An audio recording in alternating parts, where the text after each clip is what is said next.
नमस्कार मित्रांनो, welcome to the channel U Academy. माझं नाव उदय व आज मी आपल्यासाठी गणिताचा एक महत्त्वाचा घटक घेऊन आलेलो आहे। त्याचं नाव आहे व्यवहारी अपूर्णांक। जे तुम्ही स्पर्धा परीक्षा देत असाल तर आपल्याला माहितच आहे की प्रत्येक दुसऱ्या गणितामध्ये आपल्याला व्यवहारी अपूर्णांकाशी डील करावं लागतं। मग चला आज आपण त्याच्याबद्दल थोडंसं जाणून घेऊया। बघा, इथं दोन शब्द लिहिलेले, एक असतो पूर्णांक आणि दुसरा असतो अपूर्णांक। मग पूर्णांक शब्द कसा बनला आहे? पूर्ण अधिक अंक, म्हणजे एक पूर्ण अंक जर घेतला आपण तर त्याला पूर्णांक असं म्हणतो। मग डायरेक्ट उदाहरण घेऊया म्हणजे तुम्हाला लवकर समजेल। मी जर समजा इथे घेतला 1, त्याच्यानंतर 2, त्याच्यानंतर 3 व असं करत करत करत मी असंख्य, अगणित किंवा इनफायनाइट घेऊ शकतो। बघा, 1 पासून सुरू होणाऱ्या जेवढ्या पण संख्या असतील 1, 2, 3 याप्रमाणे यांना पूर्ण संख्या असं म्हणतात। म्हणजे त्यांना आपण पूर्णांक म्हणतो। काय असतो? पूर्ण अंक असल्यामुळे पूर्णांक। आता अपूर्ण अंक कसा असतो? बघा, अपूर्णांक हा शब्द तयार झालेला आहे अपूर्ण अधिक अंक। मग हे अंक काय असतात? अपूर्ण असतात। अपूर्ण असतात मग त्याची उदाहरणं बघा, जसं की 1/2 असं म्हणतो आपण त्याला, किंवा 3 अंश 4 छेद, किंवा 3 अंश आणि 8 छेद याप्रमाणे। हे काय आहेत? मग पूर्ण नाही आहेत, हे काय आहेत? अपूर्ण आहेत, म्हणून याला अपूर्ण अंक आणि त्याचा शब्द प्रयोग केला जातो अपूर्णांक। ठीक आहे, हे झालं पूर्णांक, हे झालं अपूर्णांक। आता आपल्याला अपूर्णांक याच्यासोबत डील करायचंय, तर मग आता अपूर्णांकाचे काही प्रकार आहेत ते आपण अभ्यासूयात। ठीक आहे, बघा मित्रांनो, हे दोन टाइप आहेत। एक असतो अंशाधिक अपूर्णांक आणि दुसरा असतो छेदाधिक अपूर्णांक। आता याचा शब्द प्रयोग कसा झालेला आहे बघा, अंश अधिक आणि इथं छेद अधिक।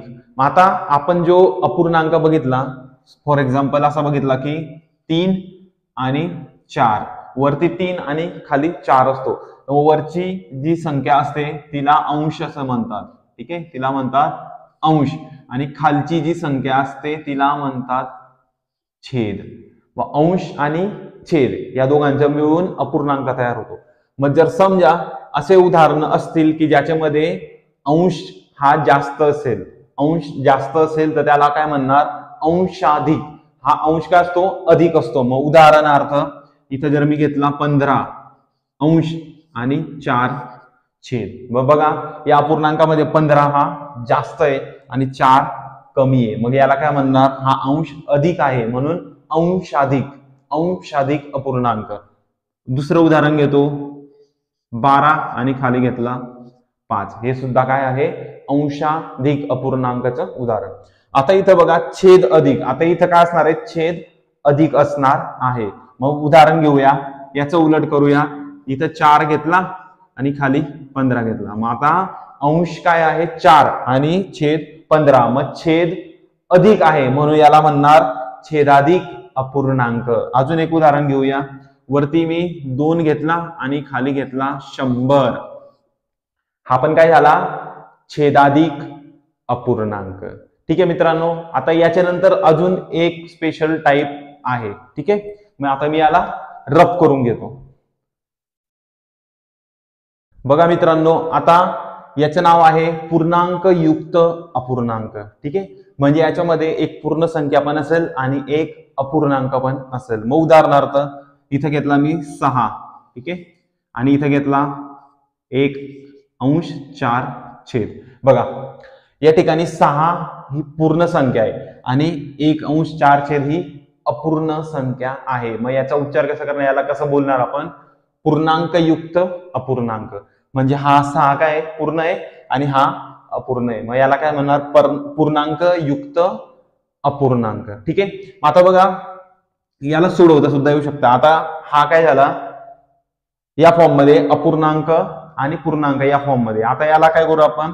समजा आता 6 आणि 4 आहे ना, ते याला आपण गुणाकार करून द्यायचा, 6 गुणिले 4। ठीक आहे, या दोन संख्यांचा नेहमी गुणाकार होतो आणि या दोन संख्यांचे बेरीज होते, म्हणजे इथं अधिक आणि हा 1 लिहिला, ठीक आहे, आणि ही रेष आली, त्याच्या खाली 4 आहे, आता बघा 6 गुणिले 4 24 अधिक 1 25 वरती काय होईल मग 25 होईल. काय होईल 25 आणि खाली येणार 4. ठीक आहे. आता बघा हा अपूर्णांक आणि हा अपूर्णांक दोघही सारखे आहेत, फक्त त्याला लिहिण्याची पद्धत ही वेगळी आहे. ठीक आहे. आता बघा मित्रांनो, याच्या अगोदर आपण पाहिलं होतं छेदाधिक आणि अंशाधिक अपूर्णांक.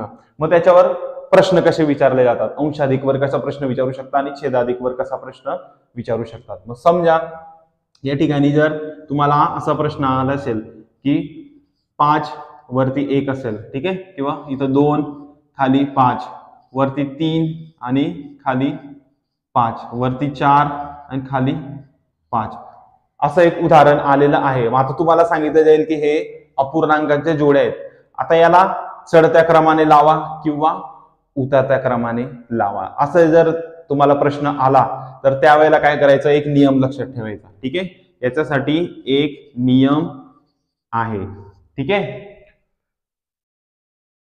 बघा मित्रांनो, या ठिकाणी आता मी नियम लिहिलेला आहे की छेद समान असताना ज्याचा अंश मोठा तो अपूर्णांक मोठा असतो. आता बघा वरती सगळ्यांचे अंश आणि खाली छेद आहे, तर मग सगळ्यांचे छेद जेव्हा समान असतील, सारखे असतील, त्यावेळेला ज्या संख्येचा अंश मोठा असतो तो अपूर्णांक सर्वात मोठा असतो. आणि यांना मी सिरीज वाईज लिहिलेलं आहे. बघा हा सर्वात छोटा, कारण याचा अंश सर्वात छोटा आहे, त्याच्यापेक्षा थोडासा मोठा, त्याच्यापेक्षा मोठा व त्या सर्वात मोठा, म्हणजे हा चढत्या क्रमाने आपण क्रम लावलेला आहे. पण ही कंडिशन केव्हा, ज्या वेळेला सगळ्यांचे छेद समान असतील व त्यावेळेला अंश जेव्हा मोठा असेल तेव्हा तो सगळ्यात मोठा अपूर्णांक असतो. आता याच्या उलट ज्या वेळेला अंश समान असतील, अंश हे समान असतील, तर त्यावेळेला कुठली कंडिशन येईल. तर मग आता मी पॉज करून परत एकदा लिहून घेतो. ठीक आहे. आता बघा मित्रांनो, हा आहे नियम क्रमांक 2. मग याच्यामध्ये बघा सर्वांचे अंश समान आहेत, छेद वेगवेगळे आलेले आहेत. मग नियम मध्ये काय लिहिलंय की अंश जेव्हा समान असेल त्यावेळेला ज्याचा छेद मोठा असतो तो अपूर्णांक लहान असतो, म्हणजे उलट आहे. बघा या वेळेला काय आहे, सगळ्यांचे अंश समान आहेत. मग आता ज्याचा छेद सर्वात मोठा असेल तो सर्वात लहान अपूर्णांक असतो. मग बघा हा सगळ्यांपैकी 7 हा मोठा आहे, मग हा अपूर्णांक सर्वात लहान आहे. त्याच्यानंतर बघा याच्यापेक्षा थोडा मोठा हा सर्वात मोठा अपूर्णांक आहे. मग हे होते 2 नियम. ठीक आहे. आता याच्यानंतर आपण अपूर्णांकांची बेरीज व वजाबाकी कशी करायची त्याच्याबद्दल जाणून घेऊया. बघा मित्रांनो, बेरीज व वजाबाकी आपण कुठलंही गणित सोडवत असताना जे शाब्दिक गणित असतात त्याच्यामध्ये आपल्याला बेरीज व वजाबाकी करावी लागते आणि ते आपण शिकून घेऊया. बघा आता मी जर एक उदाहरण घेतो अगोदर की 1/2, ठीक आहे, प्लस 3/2. बघा आता हे उदाहरण घेतलं, याच्यामध्ये 2 अपूर्णांक आहे आणि मध्ये बेरीज म्हणजे बेरीज करायची त्यांच्यामध्ये. तर एक नियम असतो की ज्या वेळेला यांची बेरीज किंवा वजाबाकी करायची असेल तर दोघांचे छेद समान असायला पाहिजे. आता याच्यामध्ये बघा छेद कसे आहेत, समान आहे दोघांचे, म्हणजे यांची बेरीज डायरेक्ट होऊ शकते. ठीक आहे. यांची बेरीज करताना काय करायचं की इथं पण 2 आहे, इथं पण 2 आहे, तर यांना एकच वेळा लिहायचं. काय लिहायचं, एकच वेळा 2 लिहायचं असा आणि ही रेष जोडून घ्यायची. ठीक आहे. त्याच्यानंतर वरती 1 दिलाय, हा 1 जसा तसा लिहायचा, मध्ये जे चिन्ह असेल बेरीज किंवा वजाबाकी, तर इथं बेरीज आला, इथं बेरीजचं चिन्ह द्यायचं, वरती 3 आलाय, 3 जसा तसा इथं लिहायचा. मग त्याच्यानंतर बघा दोघांची बेरीज करायची वरच्या संख्यांची. 3 अधिक 1 किती होईल, 4, आणि खाली 2 जसाचा तसा. आता 4 ने 2 ला भाग द्यायचा आहे, तर मग काय येईल, उत्तर 2 येईल. ठीक आहे. हे झालं उत्तर. मग आता ही एक पद्धत होती सोडवायची. याच्यामध्ये अजून एक पद्धत असते ती या ठिकाणी बघा 1 आणि 2 अधिक 3 आणि खाली 2 केलेला आहे. ज्या वेळेला आहे ना इथं छेद समान दिलेले नसतील त्यावेळेला काय करावं लागेल, मग त्यावेळेला आपल्याला तिरकस गुणाकार करावा लागतो. तिरकस म्हणजे बघा क्रॉस मल्टिप्लिकेशन म्हणतात. हा क्रॉसचे चिन्ह आहे, या ठिकाणी आणि या ठिकाणीच्या जो संख्या असतील ना त्यांचा गुणाकार करायचा आणि इकडे ज्या संख्या असतील या ठिकाणी या दोघांचा गुणाकार करायचा आणि तसेच खालच्या जो दोन संख्या आहेत त्यांचा सुद्धा गुणाकार करावा लागेल. तर बघा मी आता याच उदाहरणाला करून दाखवतो. ठीक आहे. आता बघा मी क्रॉस सांगितलं मग 1 आणि 2 चा गुणाकार होईल 2 गुणिले 1 मी याला कंस करून टाकतो. ठीक आहे तुमच्या माहितीसाठी. नंतर प्लस त्याच्यानंतर या दोघांचा 3 आणि 2 म्हणजे 3 गुणिले 2 करूया आणि ही रेष पूर्ण जोडून घेतो मी इथपर्यंत. आता खालच्या दोन संख्या दिलेल्या आहेत 2 गुणिले 2 2 गुणिले 2 मग बघा आता वरची संख्या काय होईल बे एक बे 2च राहील. त्याच्यानंतर 3 दुने 6 होईल 6 आणि खाली बघा बे दुने 4 मग इथं 4 येईल. आता वरच्या संख्यांची बेरीज करू तर मग 6 अधिक 2 किती झाले 8 झाले. किती झाले 8 झाले. ठीक आहे आणि खाली 4 आहे हा 4 जसाचा तसा घेतला. मग 8ला जर 4 ने भाग दिला काय उत्तर येईल 2 उत्तर येईल. काय आलं उत्तर 2. मग या पद्धतीने केलं काय आणि या पद्धतीने केलं काय उत्तर काय येणार सारखंच येणार आहे. मग आता अजून एक उदाहरण घेऊ. त्यावेळेला आपण दोघं सारखेच छेद घेतले होते. आता मी वेगवेगळे छेद घेणार आहे. ठीक आहे. आता वेगवेगळे छेद घेऊन आपण त्याला दाखवणार आहोत. बघा मग आता मी या ठिकाणी एक उदाहरण घेतो 3 अंश आणि 5 छेद अधिक 2 अंश आणि 4 छेद करूया. ठीक आहे. आता दोघांचे छेद वेगवेगळे आहेत. मग आता मी काय करतो याला क्रॉस मल्टिप्लिकेशन करतो म्हणजे काय होईल मग 3 आणि 4 चा गुणाकार होईल क्रॉस मध्ये म्हणून मग 3 गुणिले 4. ठीक आहे. हे अधिकचं चिन्ह त्याच्यानंतर 5 गुणिले 2 मग 5 गुणिले 2 आणि ही पूर्ण रेष जोडून घ्यायची आणि खालच्या दोन संख्या आहेत दोघी छेद आहे ना 5 गुणिले 4 मग इथं येईल 5 गुणिले 4. मग खाली काय येईल बघा आता 3 चोक 12 अधिक 5 दुने 10. ठीक आहे आणि खाली 5 चोक 20 येणार काय येईल 20. पुढे लिहून घेऊ बघा 12 अधिक 10 किती झाले 22 आणि हा 20 जसं तसा इथं लिहून घेऊ. बघा आता काय आलं 22 आणि खाली 20 आलेलं आहे. मग याला इथं सोडू शकतो किंवा याच्यापेक्षा अजून छोटी संख्या घेऊ शकतो म्हणजे सारख्या संख्येने भाग द्यायचा आहे वरचे पण आणि खाली पण. मग 2 ने भाग देऊ शकतो आपण. बघा दोघांना याला पण 2 ने भाग दिला याला पण 2 ने भाग दिला तर काय होऊन जाईल मग इथं 11 राहील आणि इथं होईल 10. ठीक आहे. मग आता हा आणि हा दोघंही अपूर्णांक सारखेच आहेत. ठीक आहे. आता हे झालं बेरीजचं. आता एक वजाबाकीचं उदाहरण घेऊया. आता मी काय करतो वजाबाकी करूया. याच्यामध्ये पण सेम प्रोसेस फक्त एक चिन्ह बदलून जाईल वजाचं. ठीक आहे. हे बघा मग या ठिकाणी घेऊया 8 आणि खाली 3 वजा 3 अंश 2 छेद. आता इथं काय वजाबाकी आहे दोघांचे छेद काय आहेत असमान आहे. आता तीच प्रोसेस करायची क्रॉस मल्टिप्लिकेशन. मग इकडे क्रॉस मध्ये जे असतील त्यांचा गुणाकार मग 8 आणि 2 चा गुणाकार करायचा 8 गुणिले 2 बरोबर. आता यावेळेला प्लसच्या जागी काय करायचं मायनस आणि इथं 3 गुणिले 3 3 त्रिक 9 मग इथं कॅल्क्युलेशन लिहूया 3 गुणिले 3 आणि ही पूर्ण रेष जोडून घ्यायची आणि खालचे दोन 3 गुणिले 2 लिहायचं. ठीक आहे. याच्यानंतर बघा 8 दुने 16 होईल. ठीक आहे. या ठिकाणी लिहितो मी 16 वजा 3 त्रिक 9 आणि खाली ही पूर्ण रेष लिहायची आणि खाली 3 दुने 6 करायचा. आले इथपर्यंत. आता बघा 16 मधनं 9 काढायचे किती उरतील 7. किती उरतील 7 आणि खाली 6. ठीक आहे.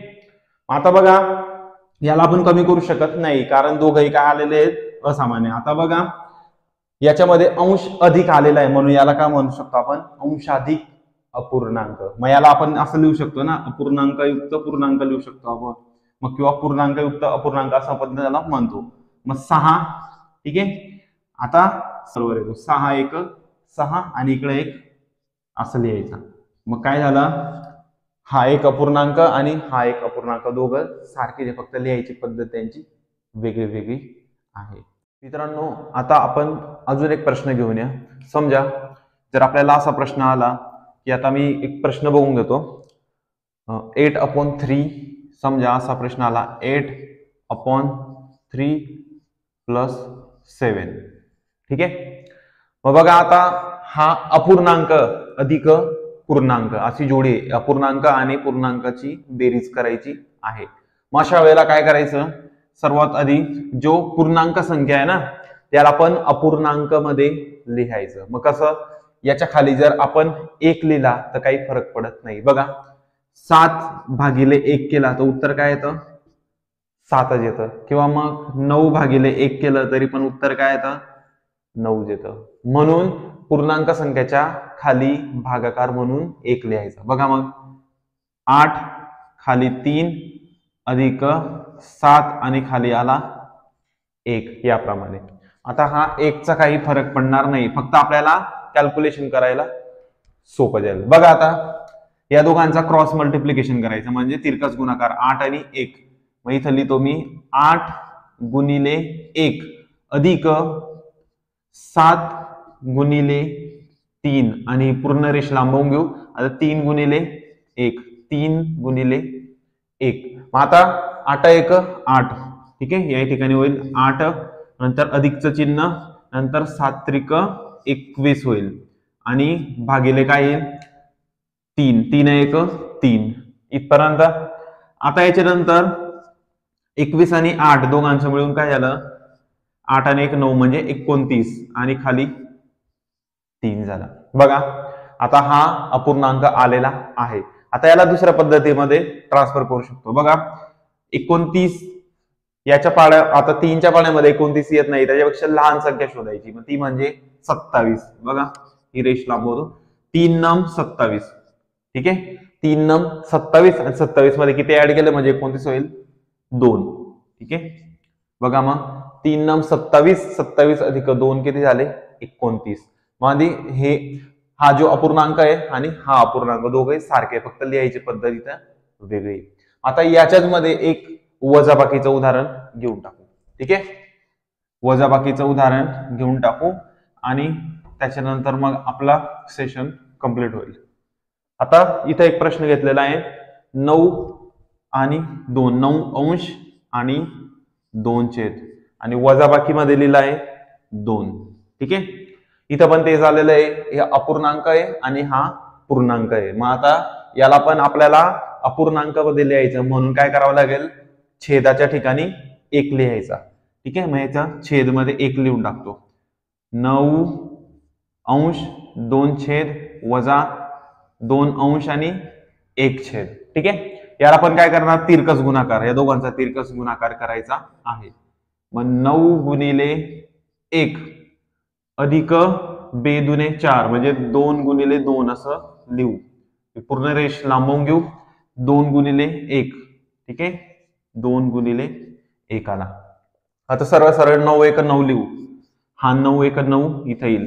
ठीक आहे, त्याच्यानंतर अधिकचं चिन्ह येईल, त्याच्यानंतर बे दुने 4 होऊन जाईल. ठीक आहे, पूर्ण रेष लिहितो आणि खाली बे एकी बे येणार.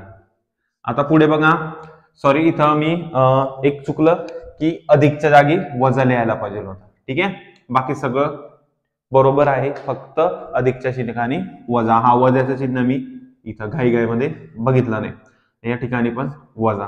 ठीक आहे, आता बघा 9 1 9 बरोबर आहे, वजा बे दुने 4. आता बघा 9 4 वजा करायचे, मग किती राहतील 5. या ठिकाणी उरणार 5 आणि खाली काय येणार 2, जसा तसा लिहायचा. ठीक आहे, हा झाला अपूर्णांक.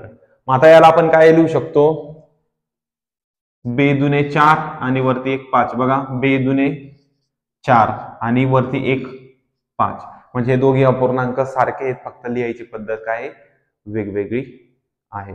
समजलं मग इथपर्यंत? समजा मित्रांनो, आता तुम्हाला जर 3 अपूर्णांक आलेले असतील आणि तिघांची बेरीज करायची असेल, मग त्यावेळेला आपण क्रॉस मल्टिप्लिकेशन थोडी लांब मेथड होते. आता बघा, खाली काय दिलेले आहे, छेद दिलेले आहे आणि तिघांचे छेद असमान आहे, म्हणजे वेगवेगळे आहेत. मग आपल्याला अगोदर काय करावं लागेल, त्यांचे छेद समान करावं लागतील. जर छेद समान झाले तर वरची संख्या पण आपोआप बदलून जाईल, मग आपण त्यांची बेरीज करू शकतो. बघा मग या सगळ्यांचा आपल्याला लसावी काढावा लागेल. मग खालचे जे छेद आहेत, छेदांचा लसावी करावा लागेल. ठीक आहे, छेदांचा लसावी. बघा आता मसावी आणि लसावी याच्यावर मी तुम्हाला व्हिडिओ दिलेला आहे, तुम्ही बघू शकता. आता बघा 2, 4 आणि 3 आहे, या सगळ्यांचा लसावी काय येतो? 12 येतो. काय येतो? 12. याचा अर्थ छेदांना आपल्याला 12 मध्ये बनवायचंय. आता बघा 3 आणि 2 दिलेला आहे, 3 आणि 2, 3 आणि 2. मग आता याला 2 ला 12 बनवायचं, मग कोणत्या संख्येने आपल्याला गुणावं लागेल? 6 ने.